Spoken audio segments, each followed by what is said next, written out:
it was just like, oh, so this is just like Cartoon Network punk rock music, right? Oh god, I think I hang on. Can you guys hear me? I can, yeah. Yeah. Yep. Did I cut out there? None of us laughed at your joke. Is really. Listen, we've been going a while. I'm kind of phased. Okay. You know what? That's it. I hate you all. The podcast is over. I didn't want to be mean. I'm just that was what I. Yeah, we're just being really honest here. Look, when we've been going as long as we have to run out of outrage at some point. And also just like this group is so deeply an unhealthy combination of rambling. Okay. I love this one. Alrighty. That does it for what we've been listening to. Now on to the little mini catch up we've got for you folks. Some of these will have a lot to say, some of these maybe not as much, but these are all that most of us have listened to. Let me just say it. We'll talk about the Taylor Swift album at some point, not this episode. I need to give it another listen, give it some more time. Please, Stans, spare us this time. Spare us. Hopefully a few of you listen to Joanna Newsom after my recommendation, but please calm down. We'll get to it on the next episode, more likely than not. Okay?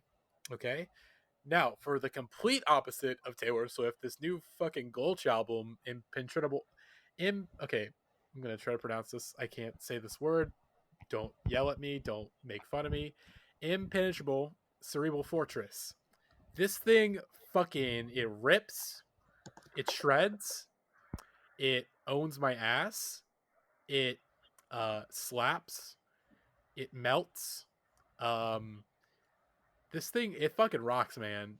Rock and roll music with guitars, baby. This shit is fucking there's a video on Twitter of some guy, of like some like hardcore dude just standing in front of his speaker, just like the fucking Blair Witch Project blasting this album, and that's the vibe.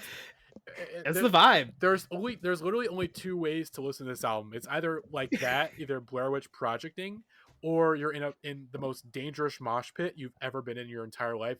You feel like you're gonna fucking die, but that's what keeps you going. It's the fact that death is so close to you, but it's not there.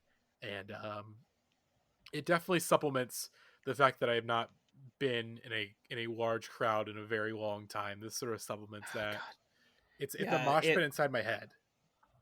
It really is. It's part of why I think I took to this so immediately is because it encompasses the exact kind of like 15-minute hardcore thrash sets I would see in like grimy, dingy DIY basements before quarantine started, and like it captures that better than anything that's been released since quarantine started, and just made me immediately want to fling myself back into that.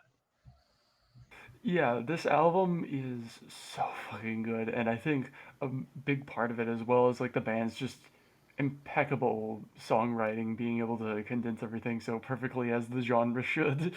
But like beyond them, like Jack Shirley produced this record, and he, as always, is pretty fucking good. But like this year, he is 3 for 3 on just incredible releases. Like you've got No Dream, you've got the Nuva Lisker, all of them, and then this, and all three of them are just ridiculously good records, and he adds so much punch to the songs here. Yeah, this album fucking rips. I listened to it today and was very, very impressed with it. It's like you're saying with the 15-minute length. It's really well constructed in that way, where it's short, it's to the point, it doesn't overstay its welcome, and it just repeatedly punches you in the face. And I also really like how it flies at that like 99 miles an hour speed the whole way, and then they kind of slow down on the last song, but it's only in comparison to the 7 songs before that. Like Sin in My Heart is a really great closer, but it only really feels like a closer in energy compared to the rest of it, just because the rest of it is so like batshit. It's a cover of Sue and the Banshees. Oh, I didn't even. Didn't even realize that. That makes it's pretty easy because this band is very, very different from that band. Yeah. Oh god, this album, it reminds of that one tweet about guide to punk song lengths, except it's like album lengths where it's like 15 minutes or less, great. 20 to 30 minutes, good. Around let's say 30 to 40, like okay. 40 to 60, this band is confused. Over 70, great again. Yes, it does come back around to being great again the more you stretch it out too. Yeah, this I have a feeling that this album is going to take the just the Warm Bodies short punk album of like hardcore weirdos that I'm just going to listen to more than anything else this year. I just cannot stop when it comes to those short punk albums. Yeah, based on how much I've been listening to Hell songs this year, I have to imagine I will listen to this Gulch album again. And I'm not even a hardcore guy. I really don't like this kind of music for the most Oh, part. me neither. Like, I'm not usually like.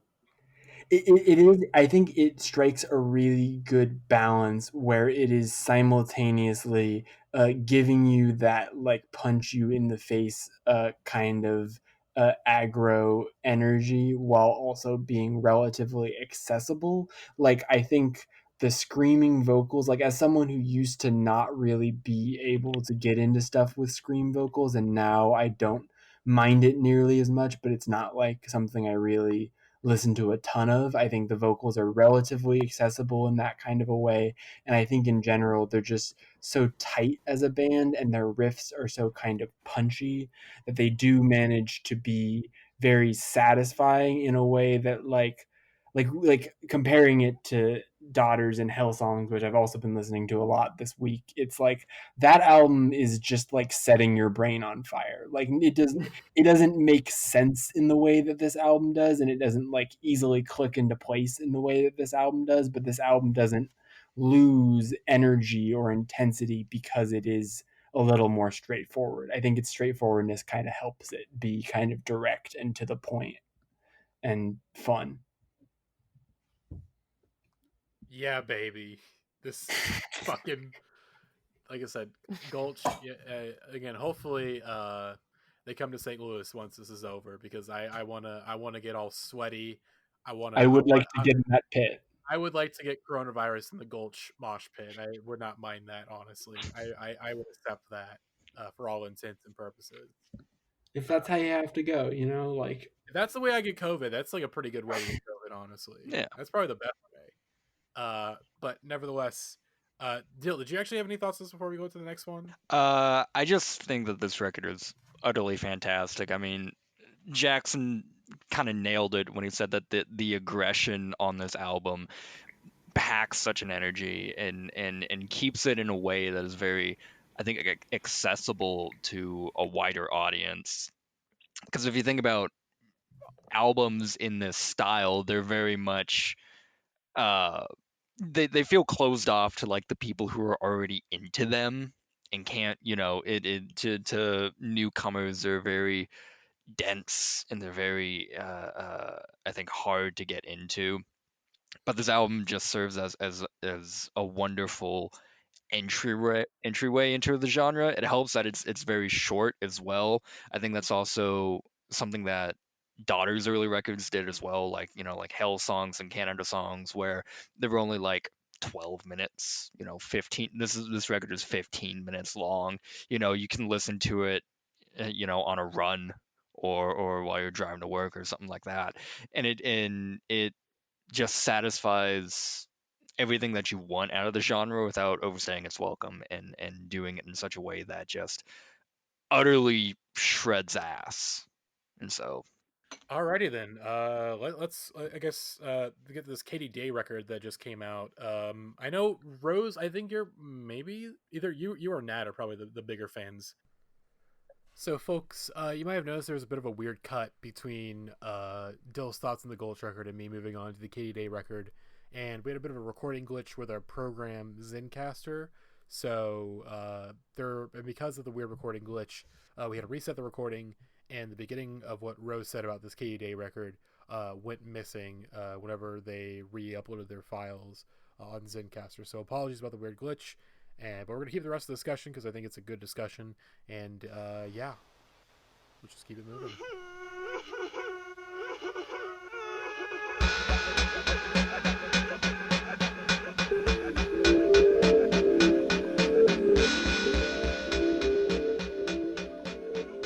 It's been slow, but over the time, she's more and more cleared up her production in a way where there's fewer bells and whistles, and it's like just her at the center of it instead of like kind of being clouded up by a lot of flashy production, I guess. To bounce off of that, I'm not as familiar with Katie Day's stuff. I think this might actually be the first release of hers that I've listened to. But I think what this does especially well is it captures the sort of feel of what it's like to right now be going through a sort of online sapphic relationship with like somebody who is like several 100,000 miles away, and the ways in which she does that of not entirely often talking about it in these very concrete narratives, but as these more abstract concepts or feelings that are tied to it, I think really captures the vibe of it in a way that I haven't heard a record do quite as well. I'm not super into this just yet. I feel like I need to delve into it more, but I will say that the last 3 songs Sweet on here has this really nice flow to it where it eventually ends with this like just really great build into a crushing finale, and I think that's one of the things that's going to keep bringing me back to this. Yeah, that final run is especially just incredible. Even for her, like, it's just a gold standard run of like really great songwriting in a way that I think feels a lot grander than anything she's attempted before now.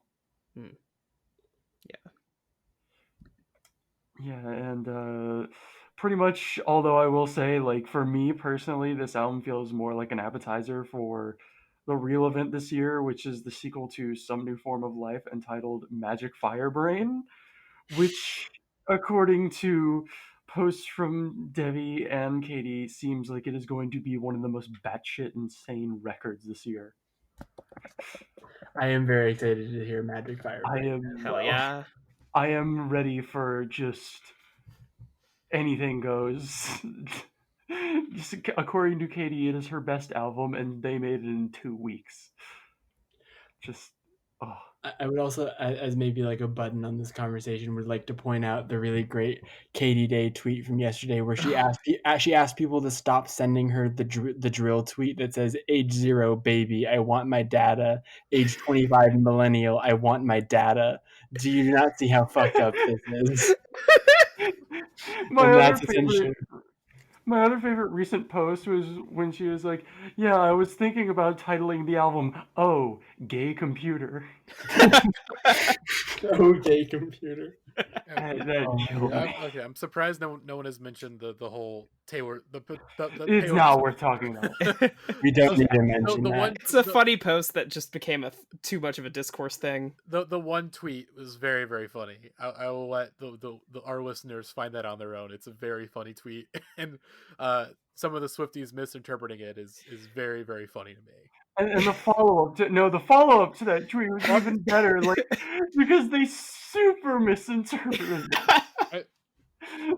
Oh god. Okay. Anyways, this is a good album. I need to give it more listens because I enjoyed Flood Network when it came out, but I've been sleeping on Katie since. So this, like I said, I need to stop sleeping because this is a pretty decent, interesting record. Yeah. TS does not stand for Taylor Swift. It stands for transsexual. Okay. Let's move on. The new Illuminati Hotties mixtape, Free IH. This is not the one you've been waiting for. This record, like another one, like I said, full disclosure, Illuminati Hotties represented by No Earbuds. I'm interning there. So I knew about this record. My history record, it's actually very funny. So I knew about it coming out. I was like, oh, I knew it was going to be a surprise release.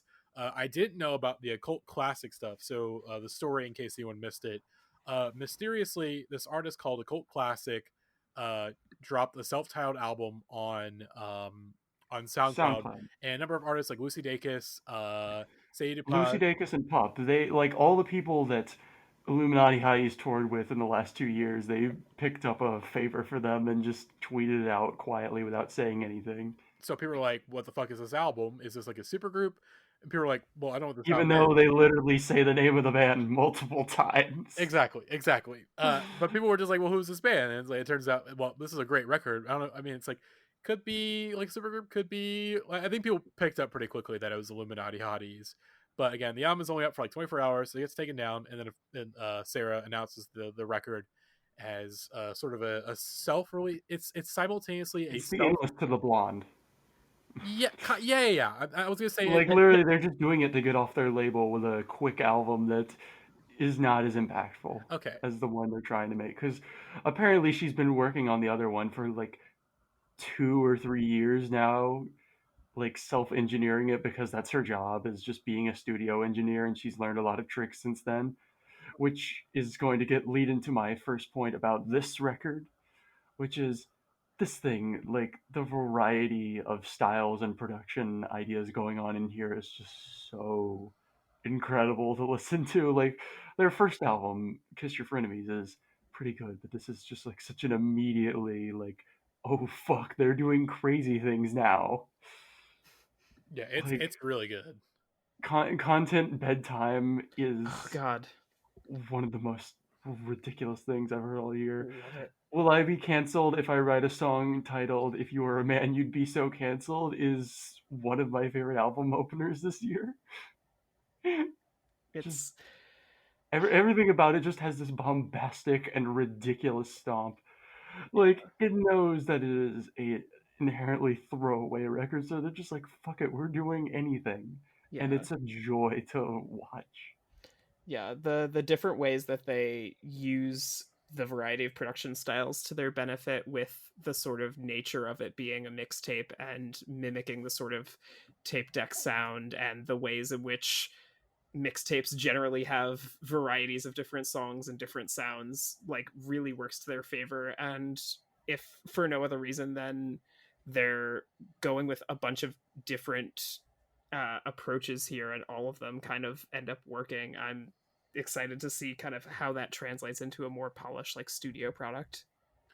Yeah, I'm intrigued. Yeah, it makes me intrigued about like what does the album sound like then if this is what we get on the mixtape. And I generally, I'm just gonna say this: more artists should take advantage of the mixtape format. It's like obviously hip hop is doing it for fucking ever, but there's not enough like indie mixtapes like that are just like, hey, just put this online, just fucking do whatever the fuck you want, just fun, carefree. Like it's I said, I would love more albums in this style because it's a lot of fun. It's very very angry at times, and I think that fucking rules. Although there's one thing with this album, and and Jamie, if you're listening, I'm so sorry that I'm saying this about one of our artists, but the one interlude, the radio station interlude, it was just like, oh, so this is just like Cartoon Network punk rock music, right?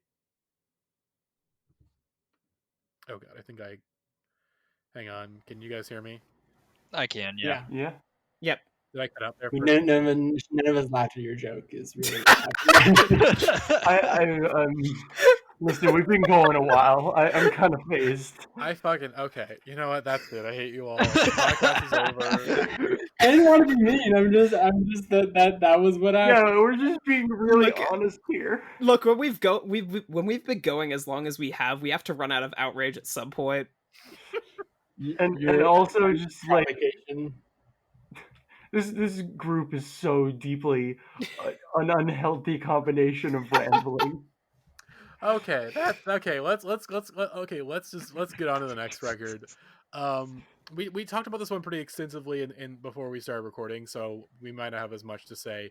But this record that we missed on the quarter two catch up, because it literally came out like a couple days before we put out the list and then the podcast. The new Arca album, Kick I.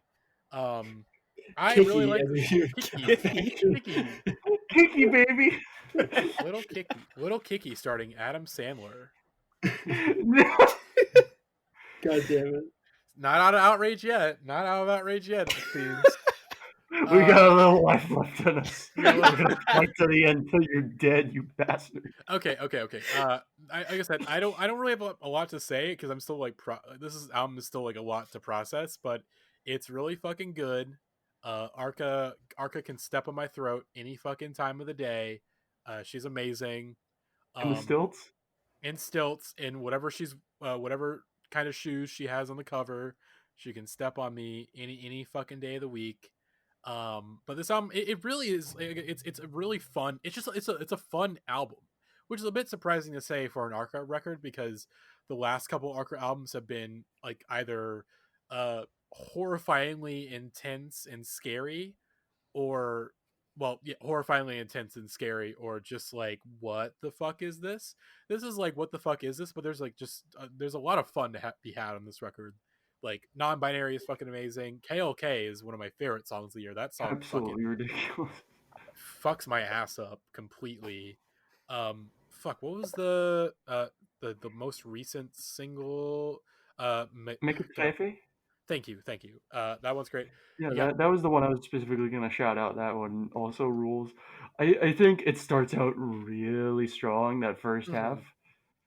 It kind of, I agree. It kind of burns out right at the end, unfortunately. Like I think it gets a little too much. I think after KLK is when the album starts to burn out a little bit, but like it's still, like I said, those first 8 tracks are fucking incredible. I mean, you got Björk singing in Spanish, like Rosalia coached her on that apparently.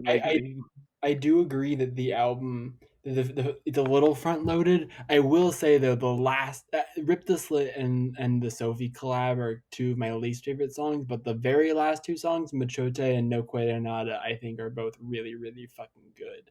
And I think in general, like you were talking about, like I think the thing that works so well about this record is that on the self-titled Arca album, it felt like all of the singles were very good, but it was kind of like in order to make room for Arca's vocals being introduced as part of her music, she was kind of like, okay, now we're going to pare everything back here for me to do like this falsetto vocal. And she does some of that on here, but I think here what's so fascinating about her music in general, her production style, the crazy glitchy all of that is being like really well fused with the kind of pop sensibilities, and it's all kind of one thing as opposed to being like 2 different halves of it. Like it brings everything together in a way that really, really works in a way that didn't quite work for me on the self-titled album. And I think in general, it's just like Arca's real arrival as like an actual pop artist that is taking her insane experimental stuff and channeling it into something that is somehow like it somehow does kind of make sense in a mainstream context. Not every song here. Like there are some songs on here that are a bit too intense for any sort of like Spotify playlist or whatever. But like I really do think she really, really effectively manages to translate some of these really wild out there ideas into surprisingly just like effective songs. And I also think that at this point, having a Rosalia feature is just cheating at making a good song. like you just made a good song now by getting her to sign on. Congratulations. Yeah, I at risk of coming across as contrarian and having my transness revoked, that I don't entirely know. This didn't do it for me. I just might not have been in the right headspace for it when I was listening to it earlier today, but I don't know. Something about the ways in which it's been it like charts that sort of culmination of her style didn't totally click with me in terms of like the different elements she's been playing into across her recent albums. I think that might just be because I actually revisited the self-titled last month, and I know it's kind of a divisive album for how it changes her sound or how she kind of strips it back, but I think it might actually be my favorite of her projects just because it is such an intensely vulnerable and like empty album where she has these barest of elements that are just getting across these heavily emotional things with as little as possible. And I think that something about the ways in which the vocals on here meshed with the instrumentals didn't quite do it for me right now. Although I will say I do love KLK because, like you said, Rosalia just cheat right up to just great song territory there. But I think I'm gonna need to spend a little more time with this one and see if anything changes. Totally. Yeah. Mm-hmm. All right. Next on the mantle, Jackson. I'll let you take it from here on this one. Nicholas Jaar refuses to stop going in. He will never stop going in. And this year especially, he's just like, what if I released just so much music? We're now at Nicholas Jaar album number 3 of this year, and I believe there is a 4th on the way, which is just bananas. Including the Against All Logic album, and then Sensius, which I believe Matty has gotten into now and is aboard the Sensius. Sinizos is really great. It's good. I like this album slightly less than Senizaz, but I think that it is very good in its own right, and I like how it kind of I like how the two albums, one of which is more broken up into individual song ideas, and this is more clearly like we're just gonna go freewheeling. Like every single song is just constantly changing and mutating, and the arbitrations between songs starting and ending is kind of besides the point. It's just like 4 parts of this one continuous thing, and it's very, very, very cool. Nicholas Jaar always make there will never be a bad Nicholas Jaar album. At very worst, his albums are like interesting and fascinating in a way that maybe I can't find a way into, but I'm never bored. There's always something really innovative and groundbreaking and fucking weird going on, and Telos is no exception. Yeah, Yeah, baby. Oh God. Can we mute Matty? Can we do something like that? Anyway, I agree with Jackson. I think this record is beyond fantastic. I think it's my favorite Jaar project of the year so far. I have seen that feature of it having this sort of formless stretch to it. Songs just kind of begin and end, and they have these movements and crescendos and all these different parts to them. And I've seen that used as like a criticism of the album, to where it's not very cohesive. I very much disagree with that. This feels incredibly cohesive. It's used so much more as just a piece of, you know, acoustic sonic art, I think, is what he's trying to go for, because you can very much tell that he's creating a space around the album, and that also helps with the interactive website that he launched just a few days before the album dropped, where you could click through the website, which was this 3D rendering of the album cover, and you could zoom in and out of it, and you can click on different parts of it, and it was this very uh, incredibly elaborate, mapped out thing. And I think what he's trying to go for in that is he wants to create a sonic space. He wants to envelop the album in owning a certain area. Because when you compare this to Sinizas, and I haven't listened to Sinizas and then Telas back to back, but I feel like they do bookend themselves rather well to where Cenizas is this very, this is very insulated thing. It's very personal, and it helps with the cover art, which is just, all black and the small outline, and then Telas is much more drawn out, elaborate part of it. And I think part of this space and the ownership of space goes into the narrative around how Nico was marketing the album, because he was playing clips of it on Radio Al-Hara, which is this broadcast station in Palestine. And during the broadcasts, in the intervals between songs, he would talk about the situation with water ownership in the West Bank, and about how uh, Palestinian farmers do not get a whole lot of water for their farms, and the water disparity between Israeli citizens and Palestinians. And he very much felt like this was a way to, I guess, reconstruct music into a different form of protest, because Nico was a very political artist. We've had him with Sirens, and we've had him with parts of uh, his earlier stuff as well. And he comes from a very politically charged artistic background with his father as well, from Chile during the Pinochet regime.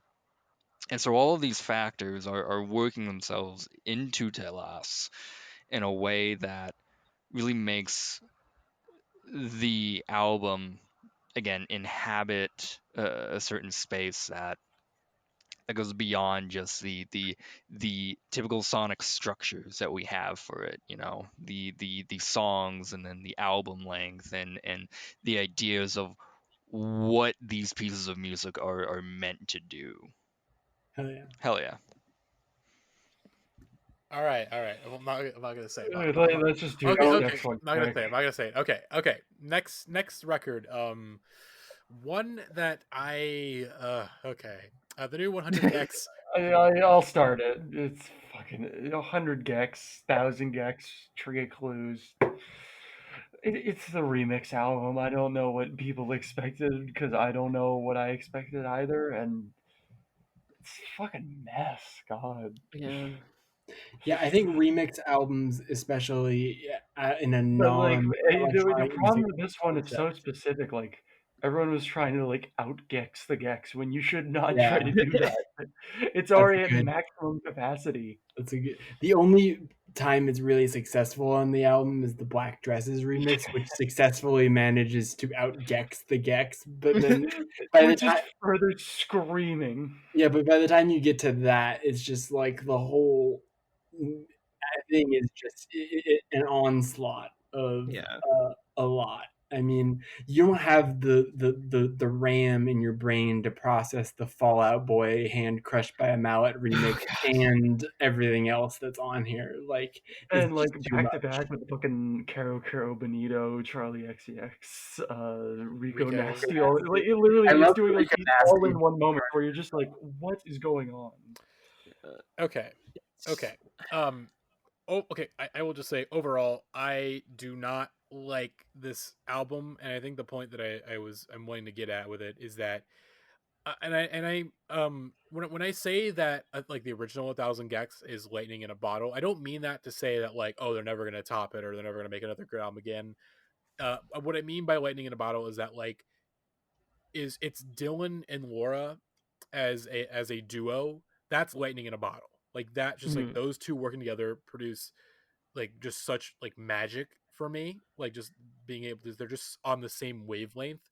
And what this remix album proves, I think it makes, for me, it improves on 1,000 X. It just proves that like, hey, that album is really fucking great, because you have all these different people kind of coming in here and trying to do their own thing with the gex style, and it just, for the most part, doesn't work at all. Like some of these are really fucking bad.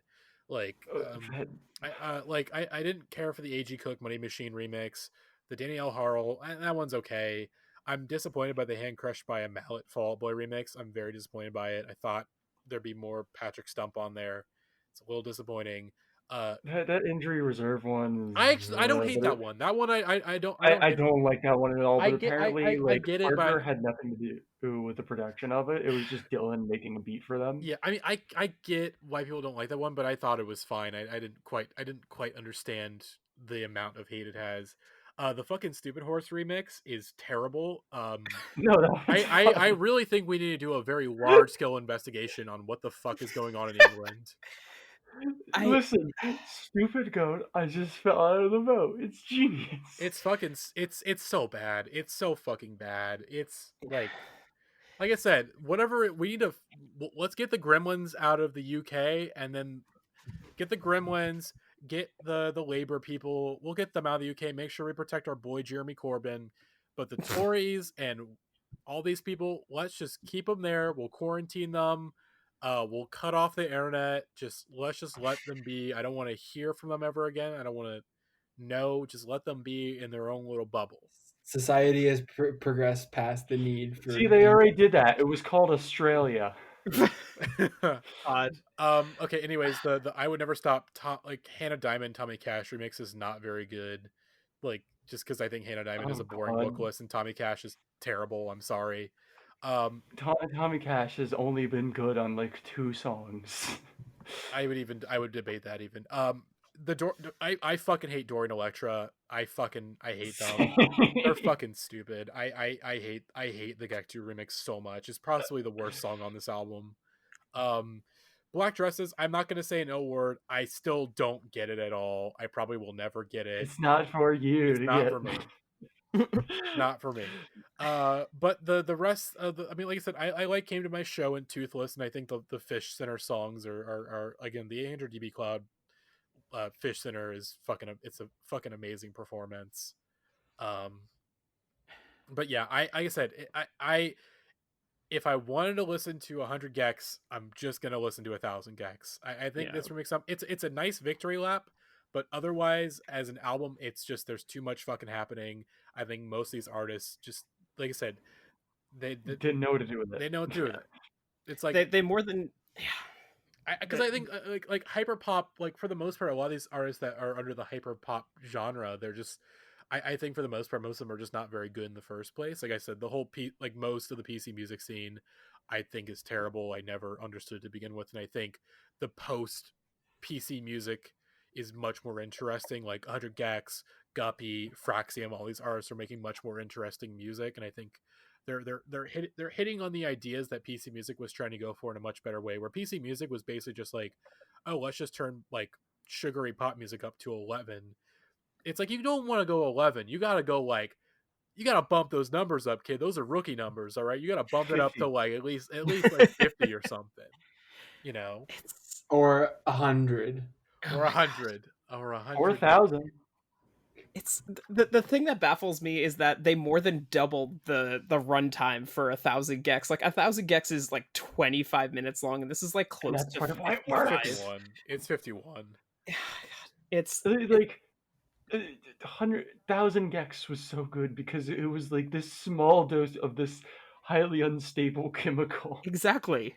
This is just like a toxic waste fallout. It is the perfect sort of dose of the gecs to get as like an introduction and to like sit with, and then like you have everybody trying to just mimic it and reproduce it, and like nobody can do it as well. It's like when you're trying to get like ketchup out of a ketchup bottle. It's like, all right, we need more gecs. Too many gecs. Oh, we've immediately overdone the gek. We need to pull it back. And we gotta throw it in the trash now. Gecked all over my sandwich now, Jackson. God. I really in front of my salad? Good lord. I will say, while we're on like the post PC music thing, Came to My Show is party for you, but better. That's all I gotta say. I don't disagree. I don't disagree with it. But yeah, like I said, I'm excited for 10,000 gecs. I'm excited for more gecs originals. Although there's one gecs thing I do want right, a trillion gecs. Anyways, Billionaires with their gecs. oh my god. Okay. I really do want. I hope they eventually release on streaming services the Thos Moser remix they did during the Minecraft show, because that remix fucking honks, and I want to hear it, not on YouTube. But and by the way, Thos Moser, song of the year? Question mark. Oh god. Oh god. Just putting that out Matty, there. your brain is poison. It's a It's poison. certainly the most representative of this year. Yes. In No, some I kind think of there's more. Okay. I don't know. I think hyperactive pop song where they say all that shit does not represent the hell this year has been properly. Good point. Truly, utterly. Okay. Anyways, let's okay. We got two more albums to talk about. We got not. This is not the big one. This is we're almost to the big one. This first one, the new HAIM album, Limited Music Part 3. I'll just say this album took me by surprise. I was not expecting much from this album. I got some praise by critics. I'm like, okay, I guess I'll check it out. And progressively, this is just one of my favorite albums of the year. I think I like love this album quite a lot. I just keep going back to it and just finding so much to dig into and really like. And like I said, if you know me, you know that I am not a HAIM person at all. I did not like HAIM at all. I mean, literally, I think half of the things that I said during like the Pitchfork 2019 trip was just like, why the fuck is HAIM headlining? Like, why are they headlining this festival? Like, Well, I mean, they were in an in-between phase coming off of their worst album. Yeah, It was like very awkward timing, indeed. And this one is like actually really great. Like, fucking, it's not solely production, of course, but like Ariel Reichstad and Rostam are on this, like on the boards for this, and it's just absolutely ridiculously good. They just get these hooks that are incredibly sticky and just wonderful, pleasant pop music, which is what I need right now. Totally. Also, it would be a nice luxury if I perhaps had goddamn Paul Thomas Anderson to shoot my album covers and music videos and shit. Like how they pulled that off, but it's such a good cover too. Like the sign, the name of it, the 69 on the now serving board or whatever. It's just chef's kiss. It's perfect. Encompasses the feel of the album tremendously too. Yeah. Yeah, I don't really have much more to say to this than like it is a really just impeccably produced and like crafted album, and I am really into it. So I'm just gonna crib my music board review, which is, as somebody who's become a hot girl, I am legally obligated to love this album. Same. it's a lot of fun. My favorite track is I think I've told my girlfriend this, and she's like, "What?" I think 3 AM is my favorite song on this album. Yes. That one is a good one, but I think probably Another Try or The Steps, those two, or I Know Alone. Ooh, yeah, those are all just stellar. Yeah, I mean, I mean, this album, it's like, it seems like somewhat like of a continuation of Father of the Bride, of that sound that Ezra was kind of going on with that album, and obviously the Ariel Rexted production and Rostam and Daniel Haim being all over Father of the Bride.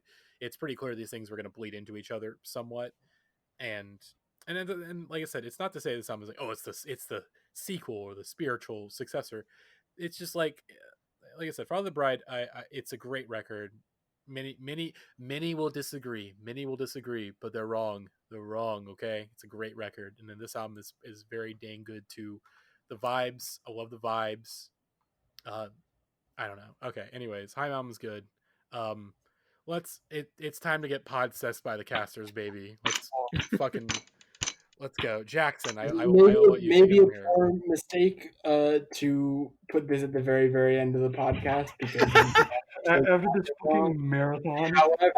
However, I am re-energized and ready to yell because it's goddamn Protomartyr time, folks. Yeah, baby. It's finally Jackson. out. The album that I've been anticipating for. Yes, Jackson. Before you launch into your rant, I just want to ask: the boys, have you been processed by them? I have been processed There by the we boys. go. I have indeed. And I am very happy to report that being processed by the boys is indeed a fun and great time, and I would recommend it to all of you. And I would recommend this Protomartyr album to everyone because I think it is very clearly, for me, the best thing that they have ever done. I was not always like a big Protomartyr fan. I listened to Relatives in Dissent when it came out. I always think that album is called A Private Understanding because that's by far my favorite song from that record. But I liked it a lot. But I think that in general, it didn't kind of grab me and stick with me in the way that I was kind of hoping for. And in the time since, I've gotten into some of their other stuff, but for the most part, I would never consider myself like a Protomartyr fan until in December of last year at what was now perhaps the last concert I will ever go to, question mark. I saw them open up for Daughters in what I thought at the time was kind of a weird pairing, and I wasn't sure how that live set would kind of translate in that sort of environment. But then I was very, very impressed by how good they were live. And even more so, I was impressed by the new songs they were playing that were not yet released, including, I believe, Processed by the Boys. And I was just like, this is some good stuff right here. So I was starting to get the wins. I was starting to feel it coming and be like, maybe this next Protomartyr album will be really good. And then Processed by the Boys comes out, and then I dive all the way into the hole. I love that single so much. It's maybe my favorite song of the year. It's just incredibly catchy. The riff to it, the way it kind of the that drum beat, that kind of steady drum beat just keeps going and going, and the way that the song evolves over the top of it is just so great. And I think the thing that I think makes this record really great in general, and the thing that differentiates Protomartyr from similar kinds of post-punk bands, is that when I remember listening to, I think it was, to bring this podcast full circle, I'm pretty sure this was actually Stephen Hayden and Ian Cohen that were talking about this on an episode of Celebration Rock, but they were talking about Ice Age, and Stephen's complaint about Ice Age, which is something I actually kind of agree with, especially now that I've had a lot more time since that album, the Ice Age album came out, is basically that, like, it's a very cool record and it's very interesting to write about, but the songs aren't there. And I think that's just the case for a lot of post-punk bands, where they have the sound and the look figured out, and they make music that is very like bait for music writers. Like, it's just so clearly like they can use their favorite words like angular, and they can talk about the themes, but when you get down to the nitty-gritty of it, it's like the songs on that Ice Age album, Beyond List, like I could not hum for you the chorus of Painkiller, the song with Sky Ferreira. That it's not a it's a well made album, and they're a very cool, interesting band, but the songs themselves are not there. And I think that was immediately what was really different about this Protomartyr album, is I'm like, the fucking songs are here. Like, Processed by the Boys has been stuck in my head for fucking weeks. Worm in Heaven is such a great closer that has been stuck in my head all the time, that the lyrics of that bounce around my head all the time. Michigan Hammers is such a great single that I've listened to over and over. And as all the singles came out, I was getting more and more hyped. And then they did the early album stream, which Nat and I were both tuned the fuck into, and we wilded out as we watched all of the not Matt. I said my name. I'm like, wait, what? No, I wasn't. No. But no, they did like a whole visual album for this album, where each track has its own music video, and a couple of the music videos kind of segue into each other in fun ways. And it was just like, immediately I was fulfilled. The hype was worthy, and I was happy that I built this much hype up for myself, because I really fucking love this album. It is not perfect. I think there are like very small things I can nitpick about it, and I think in general the B-side is so much stronger than the A-side, but I think as I put it to Matty, it's like the A-side is like a 7.5 and 8, and the B-side is like a 12. So it averages out.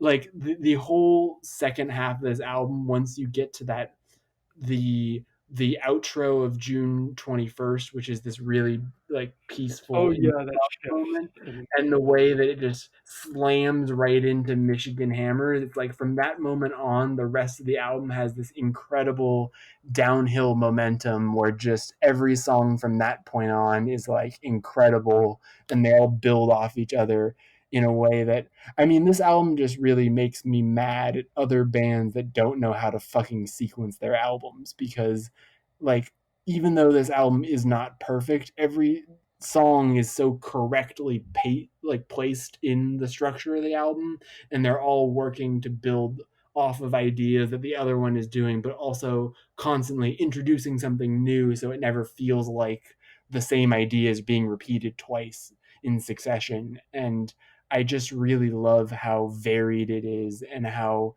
much it expands their sound while also honing and refining so many of the things that were interesting about the band to begin with. Yeah. You covered a lot of the points that I had in mind, especially with just how fantastic that B-side is, especially because Protomartyr have been just, especially in the last 3 albums of theirs, on a hot streak when it comes to sequencing and mimicking a seamless flow. But I feel like this is really the first album of theirs where that sort of emotional tonal flow, I think they've really nailed down in a way that they haven't before.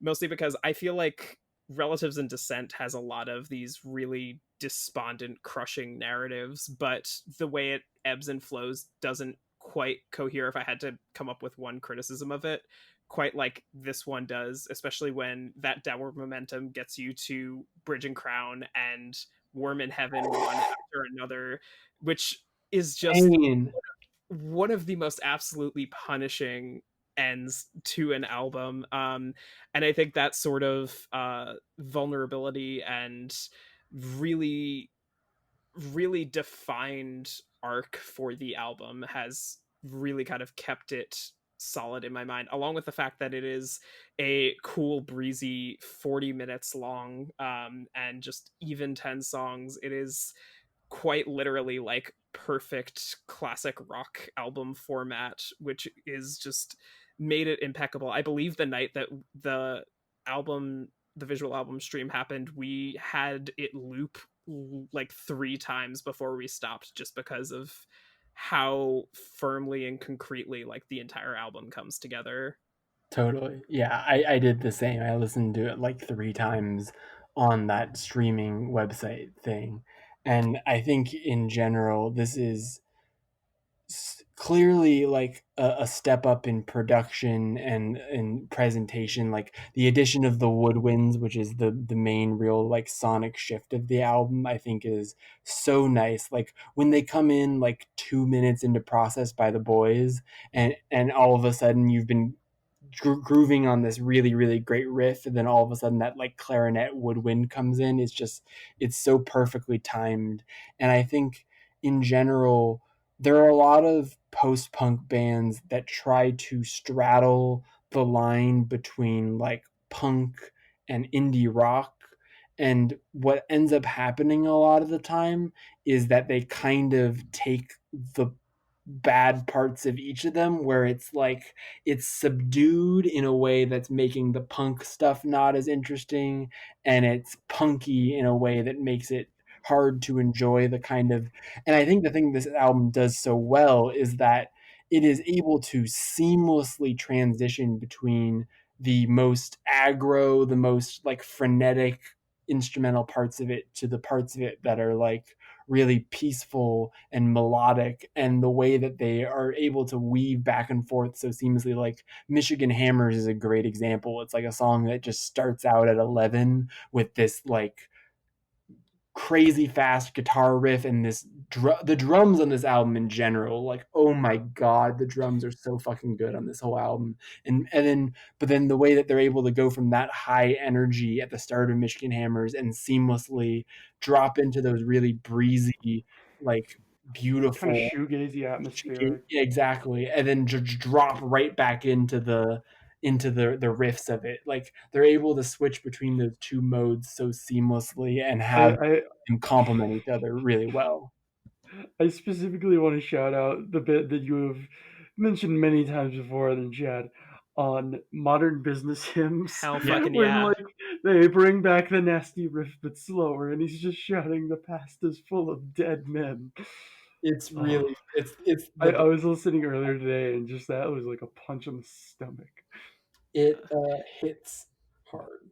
Yeah, if we're talking about moments where they kind of melodically blend with their typical post-punk style, I gotta single out also June 21st, which is the most prominent song on the album, where Nandi from Halfwave, who is throughout the album, but there it's just kind of a very direct duet between her and Joe, is just this gorgeous kind of serene song, but under it there's this constantly tense, wound up instrumental that never lets up and keeps kind of exploding in punchy ways on the chorus. And it's this really tremendous, natural way of incorporating these kinds of serene attitudes with this sense that anxiety, the sort of tension that's at the center of their music, never truly leaves, even when it gets at its most Absolutely, yeah.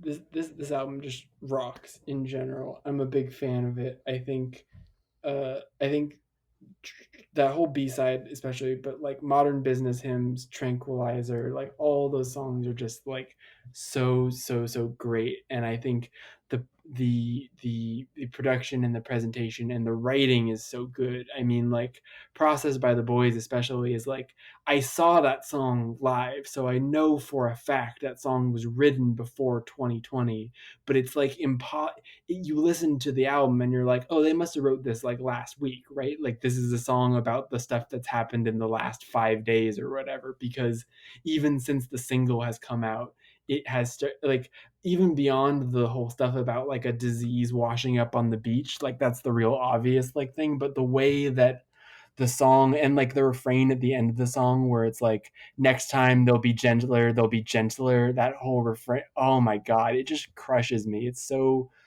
effectively is able to capture the feeling of what we're living in now. And it's because it was like this before 2020. It was like this before this exact moment. So it's not exactly like they saw the future. It's just that they were Joe Casey for a while now has been so tapped into this specific kind of despair that comes about in interfacing with the modern world as it is. And I think on this album especially, he's like really perfected that. Like, the line at the end of Bridge and Crown, it's like, we're just holding on to little dreams to carry our bodies along. Like, I cannot think about that. It just fucks me up too much. It's so good. I guess I'll offer like maybe a slightly more critical take of this record. I don't have a lot to say. I think of like the wave of post punk bands that popped up in the 2010s. I think Protomartyr is the one that has had some of the highest potential that I still have. Like, it just still hasn't been met for me, because like I said, a couple of really great songs. Like I said, the Agent Intellect has a ton of great songs. I was a little disappointed in the last record. Like I said, the intro track, Relatives in Descent, is it's one of the best songs of the decade. But like the rest of the record just didn't really grab me all that much. And this record, it's a bit of the same. Although the second half picks up. The second half, you are correct. The second half really does pick things up, and I think it's a little better. Like June 21st is pretty good. Michigan Hammers fucking rules. But for the most part, I'm still just kind of left being like, eh, eh, eh. I'm still mixed about Protomartyr. I mean, like I said, far from the worst post punk band. Definitely one. I mean, obviously, my favorite is still Ought. I think their run in the 2010s is again one of my favorite runs of any band, even regardless of genre. But Protomartyr, again, they're one of the more interesting post-punk bands out there, but I still find myself not always satisfied with their albums. I'm still always left a little. I'm always still left a little disappointed in each of their records, sadly. I get that. I think there is something about their music that is there's a little bit of kind of distance to it sometimes. In where it just like for me, I get what you're saying because like even though it really came together for me on this record, I've felt that way about other Protomartyr records in the past, so I kind of get what where you're coming from on that. But I think for me personally, maybe it's just that there's a horse on the cover, maybe that or a donkey or whatever it is. Maybe it's just cycle, but I really do. I think the singles especially like Worm in Heaven is such a great fucking closer. And when I first heard it as a single, I was like, oh, this is kind of really subdued for them. But then when it gets to that climax, and then when you listen to it in context of the album, it's just there's some of the most cathartic moments on any record I've heard this year. The end of Modern Business Hymns, the end of Worm in Heaven, the big choruses when they come back to it on Michigan Hammers. It's just some really so many great moments, and they're so well put together in sequence in a way that I think just really works for me. It's one of my favorite records of the year for sure.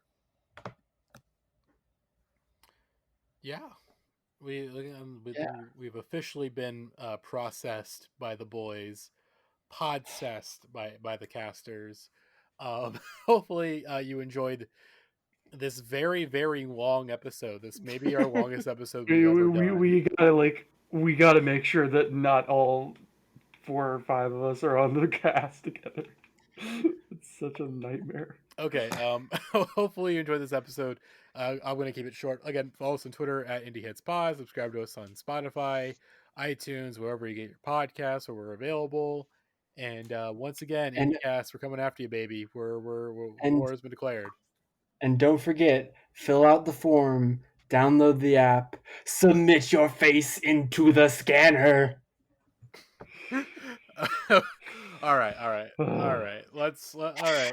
That'll do it for us. Hopefully you enjoyed this podcast. We will see you all soon, and bye-bye.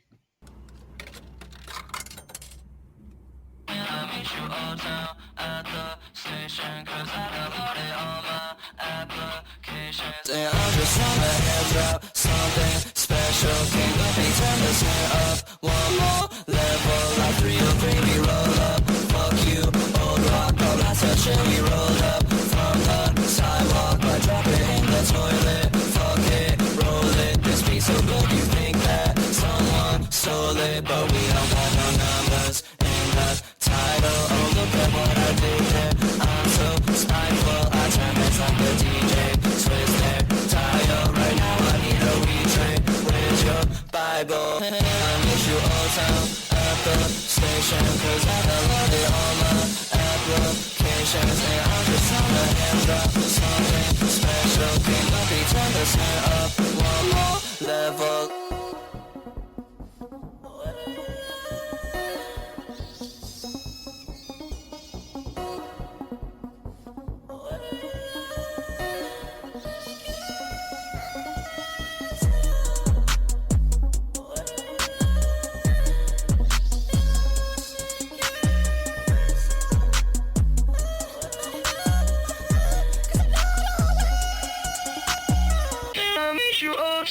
At the station.